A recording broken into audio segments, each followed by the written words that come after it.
सबसे पहले ये इसका ऑफिशियल पोर्टल है जहां से आपको आवेदन करना होगा और सबसे पहले आपको यहां पर न्यू रजिस्ट्रेशन टैब पर क्लिक करना है रजिस्ट्रेशन करने के लिए। इसके बाद यहां पर सबसे पहले आता है स्टेट जहां से आप बिलोंग करते हैं वो आपको सेलेक्ट करना होगा।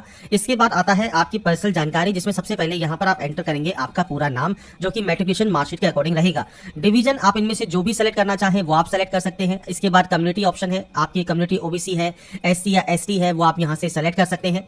इसके बाद फ्रेंड्स रिलीजन आपको यहां पर सेलेक्ट करना होगा। पीएच कैटेगरी आपको यहां पर सेलेक्ट करनी होगी। अगर आप यस करते हैं तो पीएच की जो सब कैटेगरी है वो क्या है, डिसेबिलिटी परसेंटेज क्या है वो आपको देना होगा। नहीं है तो आप सिंपली नो कर देंगे। एक्स सर्विसमैन है तो यस कर सकते हैं। टाइप ऑफ एक्स सर्विसमैन कौन सा है तो आपको यहां पर अगर आप चिल्ड्रन है, डिजीज या डिसेबल एक्स सर्विसमैन के, या चिल्ड्रन है एक्स सर्विसमैन के, या सर्विंग जवान के, सर्विंग ऑफिसर के, तो आप सेलेक्ट कर सकते हैं। आपको फ्रेंड्स यहां पर कोई ऑप्शन ऑफ नहीं मिलता है। अगर आप एक्स सर्विसमैन है तो आपको यहां पर आपकी जो सर्विस है वो आपको बताना होगा कितने मंथ एंड कितने ईयर की आपकी सर्विस रही है। नहीं है आप एक्स सर्विसमैन तो सिंपली नो कर दीजिएगा। इसके बाद है डेट ऑफ बर्थ, तो डेट, मंथ एंड ईयर ये आपको यहां पर प्रोवाइड करना होगा। आपका मोबाइल नंबर और मेल आईडी आपको यहां पर एंटर करनी होगी। इस कैप्चा कोड को सॉल्व करके आपको यहां पर एंटर करना होगा और उसके बाद रजिस्टर नाउ वाले ऑप्शन पर आप क्लिक करेंगे रजिस्ट्रेशन कंप्लीट करने के लिए।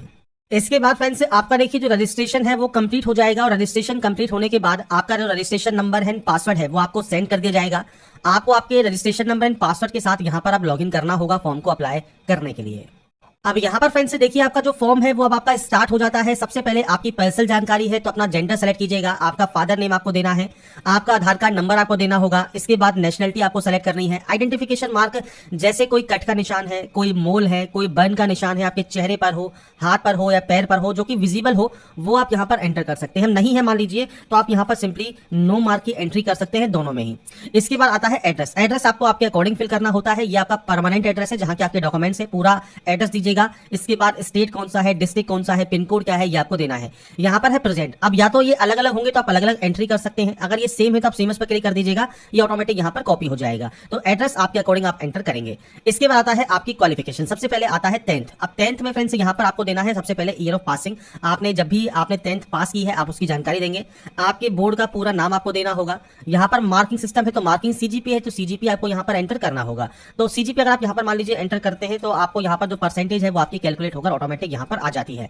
अगर आपका मार्किंग सिस्टम है तो यहां पर आपको देने होंगे टोटल मार्क्स और यहां पर देने होंगे मार्क्स ऑब्टेन और आपकी परसेंटेज यहां पर आ जाएगी।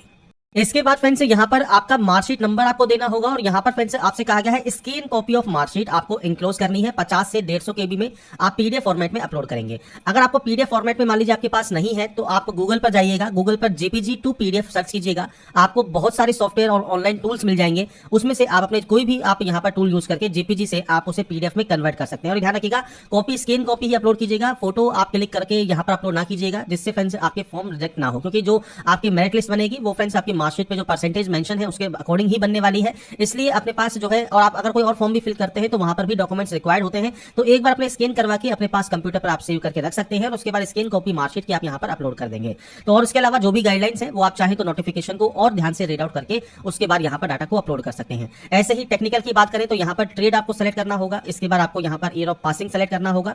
जब भी आपने इसको पास किया है आपके नंबर्स की आपको एंट्री करनी होगी, आपके इंस्टीट्यूट का नाम आपको देना होगा। इसके बाद national trade certificate NTC certificate जो होता है वो आपको देना है, उसका सर्टिफिकेट नंबर, किसने इशू किया है वो जानकारी देनी है और आपका यहाँ पर मार्कशीट या आपका जो सर्टिफिकेट है वो आप यहाँ पर पीडीएफ फॉर्मेट में अपलोड करेंगे। तो बेसिक ऑप्शंस हैं जो कि आपको यहाँ पर फिल करने हैं। अब यहाँ पर एक चीज ध्यान रखिएगा, जैसे मैं आपको सैंपल देखिए दे देता हूँ। जैसे मान लीजिए आपने नंबर यहाँ पर एंटर कर दिए तो यहाँ पर जो ये वाला नंबर है और जो आपकी ये परसेंटेज है इन दोनों के अकॉर्डिंग आपकी एक एवरेज परसेंटेज यहाँ पर आ जाएगी और इस एवरेज परसेंटेज के बेसिस पर ही मेरिट लिस्ट यहाँ पर तैयार की जाती है।